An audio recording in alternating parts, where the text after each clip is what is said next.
ഷെഫീഖ് പറയോടെ ഉണ്ടോ?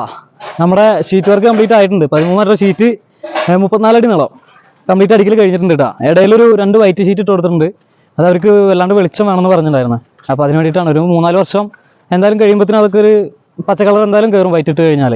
അപ്പോൾ അത് അങ്ങനെ ആക്കിയിട്ടുണ്ട്. അതേപോലെ ഈ ഒരു സൈഡിൽ നമ്മൾ കോണി റൂം ഒരു ഉയർത്തിയിട്ട് കൊടുത്തിട്ടുണ്ട്. അവർക്ക് സ്ലൈഡിംഗ് ഡോർ വേണ്ട കയറണം എന്ന് പറഞ്ഞിട്ടുണ്ടായിരുന്നു. അപ്പോൾ തലമുട്ടാത്ത രീതിക്ക് സെറ്റ് ചെയ്തിട്ടുണ്ട്. ചാറ്റിൽ വരികയാണെന്നുണ്ടെങ്കിൽ നമുക്ക് 2 സൈഡും മറച്ചു കൊടുക്കും. ഒരടിക്ക് നമുക്ക് പ്ലെയിൻ ഷീറ്റ് കൊടുത്തിട്ട് ചെയ്തിട്ടുണ്ട്. നമ്മൾ ഒരു 2 പ്ലെയിൻ ഷീറ്റ് കൊടുത്ത് ചെയ്തിട്ടുണ്ട്. ഇനി ചാറ്റിൽ വരികയാണെന്ന് വെച്ചാൽ ഇവിടെ നമുക്ക് ആർച്ച് ഷീറ്റ് ഉണ്ടല്ലോ അതിട്ട് കൊടുക്കുക. അതുപോലെ സൈഡ് 2 സൈഡ് ഉയർത്തും ചെയ്യുക. അതിൽ ഡോറും വെച്ച് കൊടുക്കുക. സ്റ്റെയർ വരുന്നത് ഇതിലൂടെ കയറുമ്പോഴോ ഇറങ്ങുമ്പോഴൊന്നും പ്രശ്നങ്ങളൊന്നുമില്ല. സുഖമായിട്ട് ഇറങ്ങാനും കയറാനൊക്കെ പറ്റും. ഹെഡ് ഒരു കുഴപ്പമില്ല, സുഖമായിട്ട് നമുക്ക് കയറി വരാം. നേരെ വന്നിട്ട് നേരെ മുകളിലേക്ക് കയറാം. ഇതിൻ്റെ 4 സൈഡാണ് നമ്മൾ പ്ലെയിൻ ഷീറ്റ് അടിച്ചിട്ടുള്ളത് കേട്ടോ. 2 അടി ഹൈറ്റിന് പ്ലെയിൻ ഷീറ്റ് അടിച്ചിട്ടുണ്ട്. ചാറ്റിൽ വരികയാണെന്നുണ്ടെങ്കിൽ നമ്മൾ ഉയർത്തും.